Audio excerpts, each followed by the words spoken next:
Hello বন্ধুরা, আমি আজকে আপনাদেরকে একটি মাল্টিপল পোর্ট সংযুক্ত মিনি ইউপিএস তৈরি করে দেখিয়ে দেব।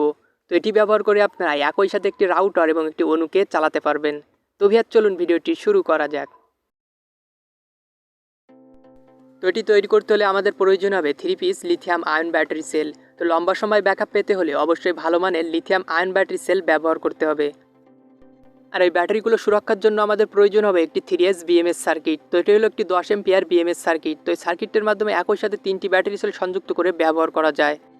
তো আরও বেশি পরিমাণে ব্যাটারি সংযুক্ত করতে হলে অবশ্যই 20 বা 25 এম্পিয়ারের একটি বিএমএস সার্কিট ব্যবহার করতে হবে। 12 ভোল্ট থেকে 5 এবং 9 ভোল্ট কনভার্ট করার জন্য আমাদের প্রয়োজন হবে LM7805 এবং LM7809 মডেলের দুইটি রেগুলেটর আইসি। তো এর পাওয়ারটাকে অন অফ করার জন্য আমাদের প্রয়োজন হবে একটি পাওয়ার অন অফ সুইচ। তো এর সাথে বিভিন্ন ডিভাইস সংযুক্ত করার জন্য আমাদের প্রয়োজন হবে 4 পিস মেল পোর্ট এবং 3 পিস ফিমেল পোর্ট। এছাড়া কিছু ইন্ডিকেটর এলইডি এবং রেজিস্টার প্রয়োজন হতে পারে। তো প্রথমে আমরা ব্যাটারিগুলোকে সোল্ডারিং করব। তো এখানে আমরা দুইটি ব্যাটারির পজিটিভকে উপরের দিকে রাখবো এবং মাঝখানে ব্যাটারির পজিটিভকে নিচের দিকে রাখবো। তারপর আমরা ব্যাটারিগুলোকে টেপ দিয়ে সংযুক্ত করে নিলাম। তো আপনি চাইলে গ্লু বা ব্যাটারি হোল্ডার দিয়েও সংযুক্ত করতে পারেন। তারপর আমরা একটি ব্যাটারির পজিটিভকে অপর একটি ব্যাটারির নেগেটিভের সাথে সোল্ডারিং করব।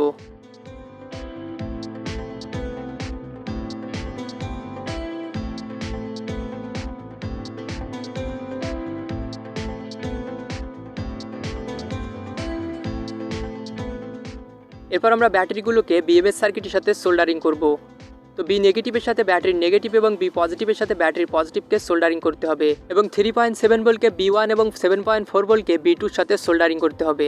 তো আমরা এই ড্রয়িংটার মতো করে সোল্ডারিং করে নিব। প্রথমে আমরা বিএমএস সার্কিটের সাথে 4টি তার সোল্ডারিং করে নিব। এরপর টেপ বা গ্লু দিয়ে বিএমএস সার্কিটটাকে ব্যাটারির সাথে সংযুক্ত করে নিব।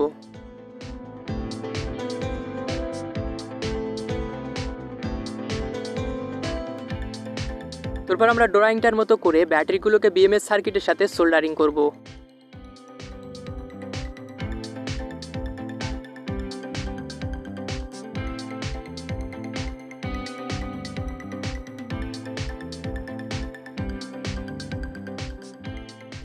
তো এর ক্যাসিং হিসেবে আমরা কার্টুন পেপারকে ব্যবহার করব। তো আমাদের প্রয়োজন মতো একটা অংশ কেটে নিলাম।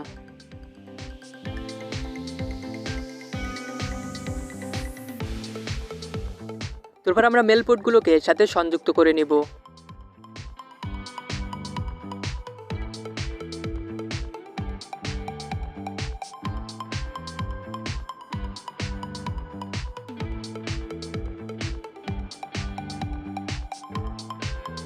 এরপর গ্লু দিয়ে আমরা এগুলিকে সংযুক্ত করে নিব।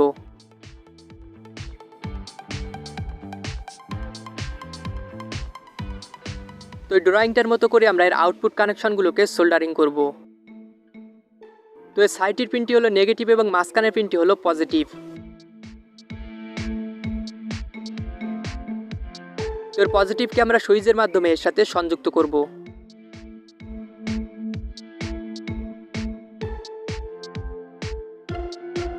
তারপর আমরা মেল পোর্ট দুইটির নেগেটিভকে একসাথে সোল্ডারিং করে নিব।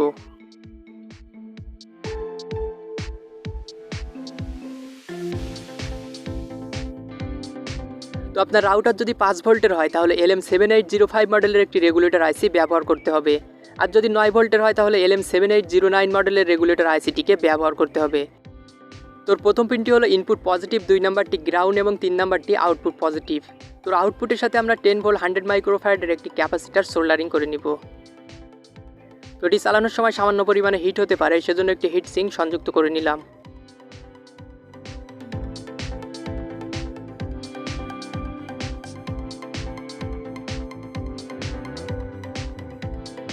তোর পি পজিটিভ এবং নেগেটিভের সাথে দুইটি করে তার সোল্ডারিং করে নিব।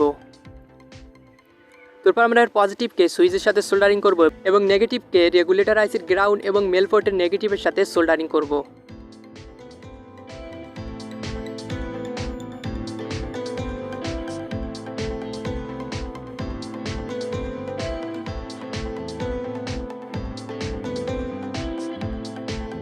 তো এর ইনপুটকে আমরা সুইচের মাধ্যমে রেগুলেটর আইসির ইনপুটের সাথে সোল্ডারিং করব এবং এর আউটপুট থেকে 9 ভোল্ট দিয়ে আমরা প্রথম মেল পোর্টটির সাথে সোল্ডারিং করব।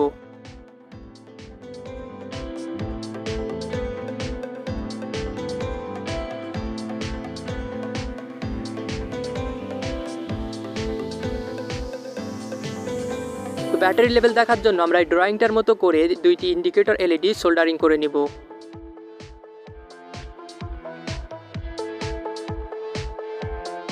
তো ইন্ডিকেটর এলইডিকে আমরা এর আউটপুটের সাথে সোল্ডারিং করে নিলাম।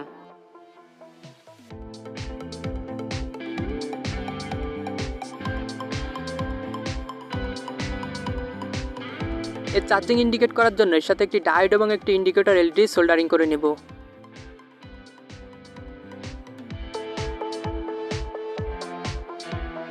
এরপর এর পজিটিভকে মেল পোর্টের পজিটিভের সাথে এবং নেগেটিভকে ডায়োডের সাথে সোল্ডারিং করব।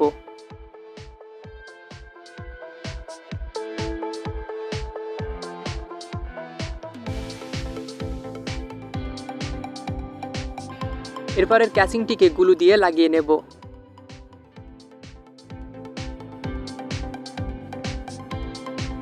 তো অবশেষে আমরা একটি মিনি ইউপিএস তৈরি করে ফেললাম। তো ইউপিএসটিতে আমি যে ব্যাটারিগুলো ব্যবহার করেছি এগুলো কিন্তু ভালো মানের ব্যাটারি না।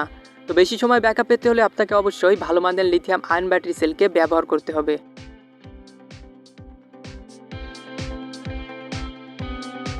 তো এখন যদি আমরা আউটপুট ভোল্ট পরিমাপ করি তো দেখতে পাচ্ছেন প্রথম মেল পোর্ট থেকে আমরা পাচ্ছি 9.28 ভোল্ট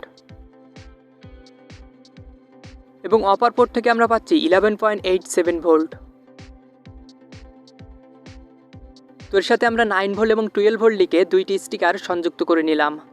তো সাইটে থাকা মেল পোর্টটির মাধ্যমে আপনারা এটিকে চার্জ করতে পারবেন। তো এটিকে চার্জ করতে হলে অবশ্যই 12 ভোল্টের একটি চার্জারকে ব্যবহার করতে হবে। তো ইউপিএসটি চার্জিং অবস্থায় একই সাথে এর থেকে আউটপুট নিয়ে ব্যবহার করতে পারবেন।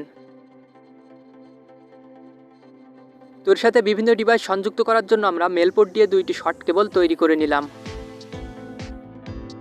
তো এই কেবল দুইটিকে ইউপিএস এর সাথে সংযুক্ত করে পাওয়ার অনুযায়ী বিভিন্ন মডেলের রাউটার এবং অনুকে একই সাথে চালাতে পারবো। এছাড়াও ইউপিএসটি ব্যবহার করে আপনারা একই সাথে দুইটি 12 ভোল্টের ডিভাইসকে চালাতে পারবেন। তবে সেক্ষেত্রে একটি মেল পোর্টের সাথে দুইটি মেল পোর্টকে সংযুক্ত করতে হবে এবং এই মেল পোর্টটিকে 12 ভোল্টের সাথে সংযুক্ত করে 12 ভোল্টের দুইটি ডিভাইসকে একই সাথে চালাতে পারবেন। তো এই ইউপিএসটি ব্যবহার করে আপনারা একটা রাউটার এবং একটা অনুকে একটানা 3 থেকে 4 ঘন্টা চালাতে পারবেন। তো আরও বেশি সময় ব্যাকআপ পেতে হলে অবশ্যই বেশি পরিমাণে লিথিয়াম আয়ন ব্যাটারি সেল সংযুক্ত করতে হবে। তো বন্ধুরা, ভিডিওটি ভালো লাগলে অবশ্যই একটি লাইক করবেন আর এরকম নতুন নতুন ভিডিও পেতে চাইলে চ্যানেলটি সাবস্ক্রাইব করে পাশে থাকা বেল আইকন অল প্রেস করে দিবেন। তো ভিউয়ার্স, সকলে ভালো থাকবেন, সুস্থ থাকবেন এবং সাথেই থাকবেন।